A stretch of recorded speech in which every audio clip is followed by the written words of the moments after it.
Title, Trucking Life Update. Navigating Challenges and Decisions. Introduction. Alice. Hey everyone, welcome back to our channel. As you might have noticed, we've hit a bit of a roadblock with work and trucks. Martin. Yeah, it's been quite a roller coaster recently. Alice. Tiny Dancer broke down unexpectedly, leaving us... I can't read it when you turn it away from my face. You're ruining it. Tiny Dancer broke down unexpectedly, leaving us with some uncertainty about the road ahead. It's been a challenging time, but we're staying positive and proactive. Martin. Absolutely. We're grateful that we're in stable financial position, which takes some pressure off as we deal with the truck repairs. Alice. One of our top priorities is getting our truck back on the road. We're planning to roll up our sleeves and start taking apart the engine to see what's causing the issues. Martin. Yeah, we're shade tree mechanics. Well, other than there's no tree or shade here. That's kind of true.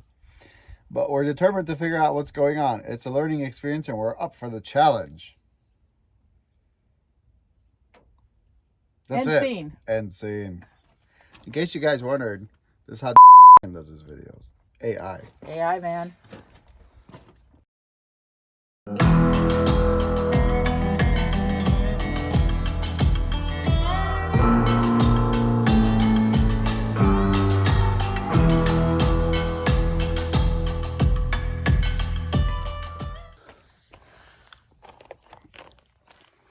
Welcome back to the channel, guys. Oh, I got a different truth. They're actually a real hillbilly. We're doing hillbilly mechanics here today. Well, you are. I'm professional. Hillbilly. Yes. So we're going to take the air filter off the top and we're going to pull the valve cover off.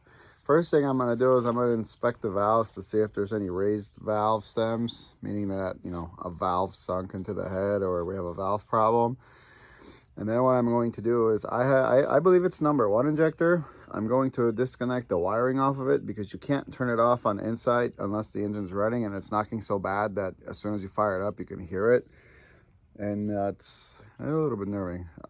So I'm going to disconnect the wiring off the injector manually. That will turn it off, and then we're going to turn it over and see if the knock goes away. I want to say it's in the number 1 injector, possibly number 2.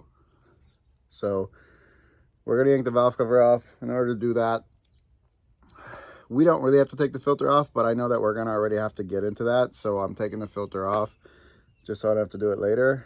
We're going to have to take the EGR crossover tube off and then the valve cover, which is like, I think 4 or 6 bolts on these. Maybe 8. I don't remember. I think it'd be fitting if it's the number 2 injector because this whole situation is... All right, well, let's get at it. So, yes. Let's work. Let's get at it. Let's work! As per usual, it's 1,000,000 degrees out. So Not yet. It's going to be, though. He always ruins my scenes. Quit making a scene. You're always making a scene. It's hot out. He'll be bitching soon. I will. Being a fatso and trying to put stuff back together, that's when I'll be bitching.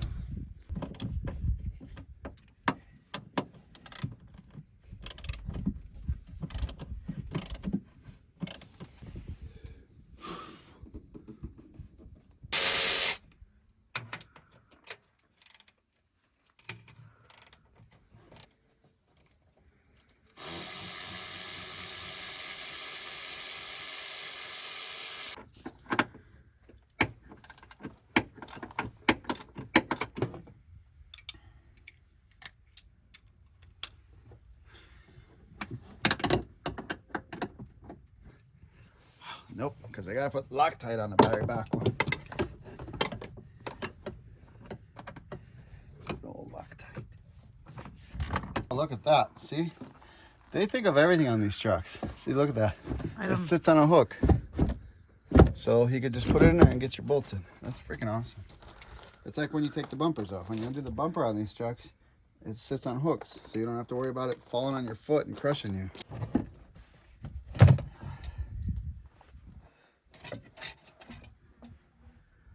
Let's look at our 830,000 mile turbo while we're at it, huh?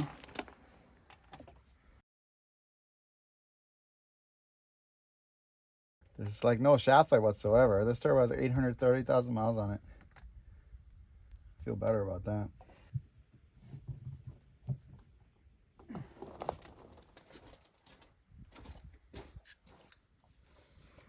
So the air cleaner came off without any swearing.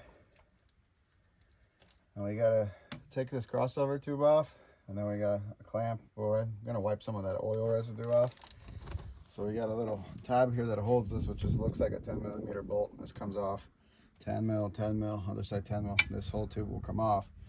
And then when we have access to our valve cover, which is, as you can see in this truck, for aerodynamic truck, setback axle, I mean, you show them, Alice. See how much room you got?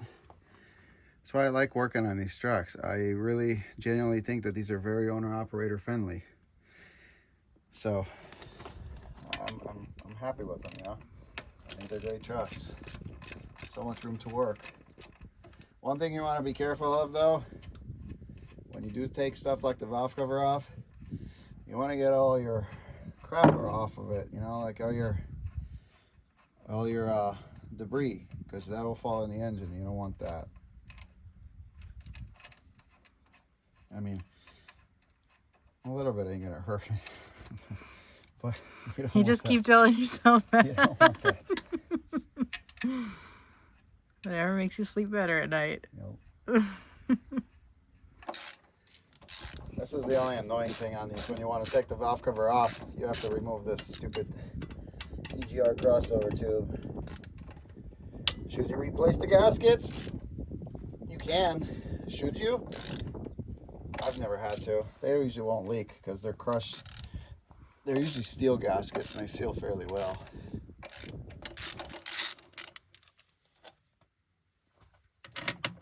Other side.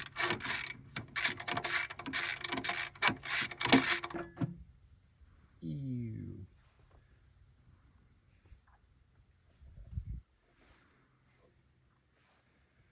Gross.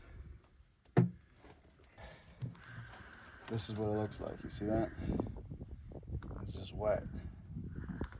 But it might just be condensation. I mean, the engine hasn't lost coolant other than... I do smell coolant on that side when you took the pipe off, but... Because you smell it over there from the silicone hoses. Oh yeah, that's right. You told me they breathe. But the engine is low on coolant. So it never usually is. But I don't know if it's because of what happened or...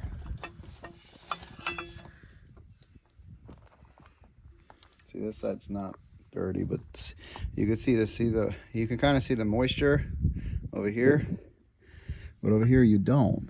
It's not really moist. So I'm not sure what to think of that.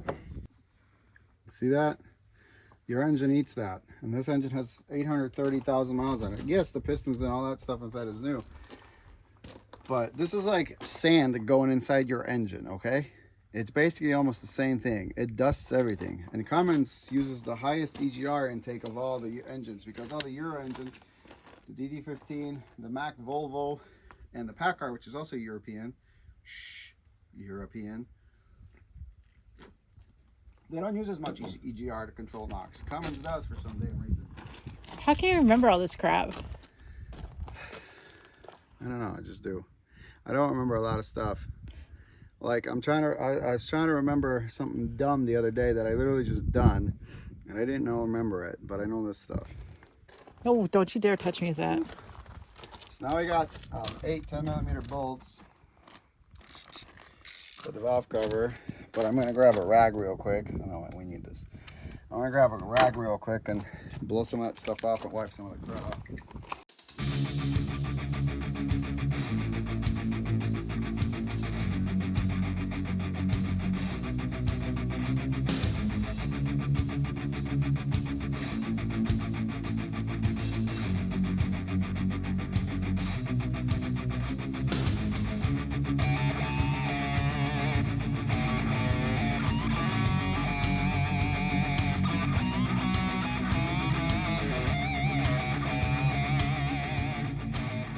I don't think we have any valve issues because everything seems to be all right. So what I'm looking for is I'm looking at the valve stems. You see, I'm looking for one that comes out a little bit more than others. This is your valve stem. This is your valve spring, valve stem, rocker arm, intake, exhaust. So we're kind of looking at all the valves and making sure So this is closed right now. You're gonna have that play. And we're looking at making sure that these are all, well, that's what these are. These are freaking different. These are exhaust valves. Okay. Yeah, so everything looks good. Everything looks good. Like, I don't see any issues with valves. That's a common thing, believe it or not, with these drop valves. Oh, that looks all okay. Jake detents are all good. So they're supposed to do that. They're supposed to be like that. They're supposed to do that because oil pressure. I'm gonna look at our cam and see if our cam looks like crap.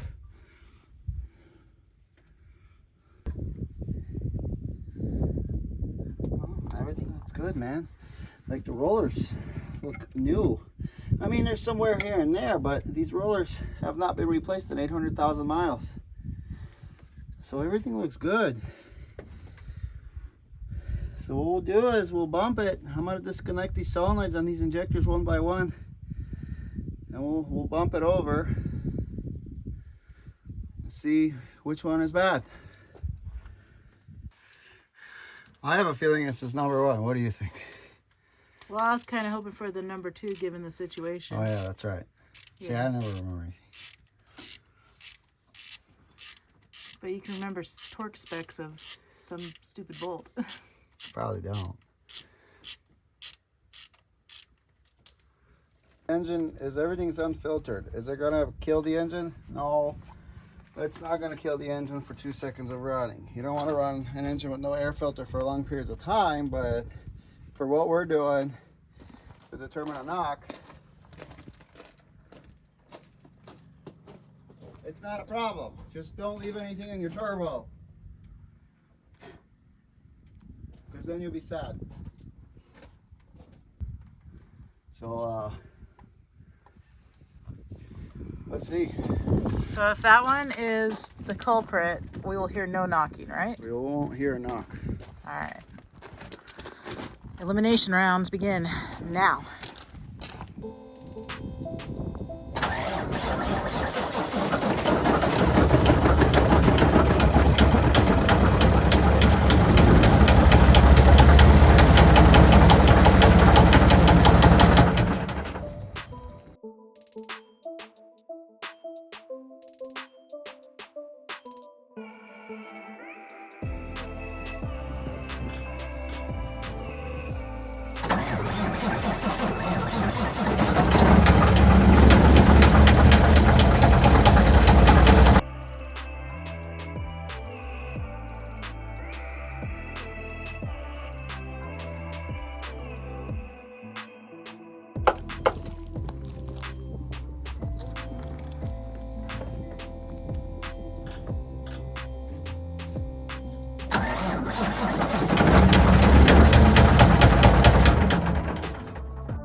happy. But we've got our results.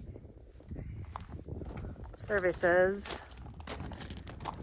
it's probably down there. drain the oil next. Probably.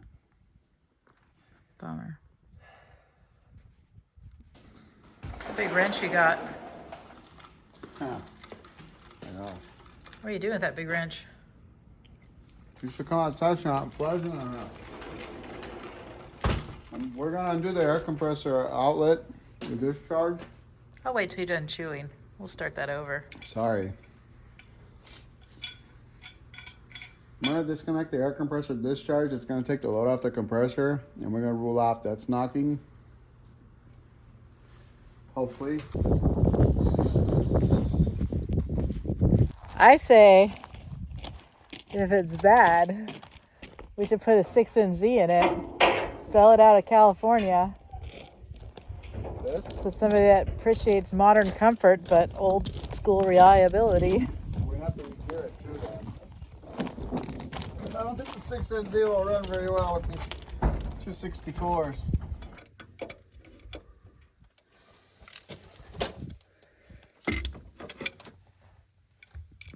Well, I hear air, so you must have got lucky.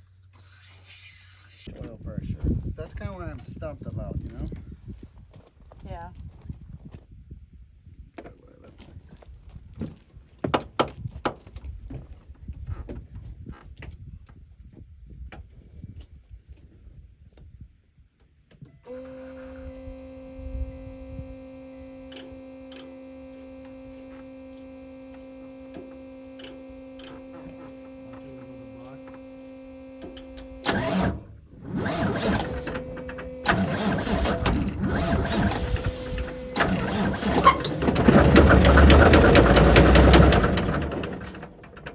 Well, not that guy. But he charges a wood. It's a beautiful thing.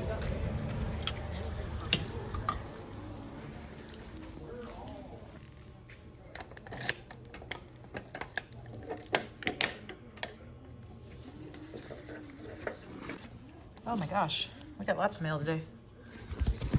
I can't do this. I need more hands.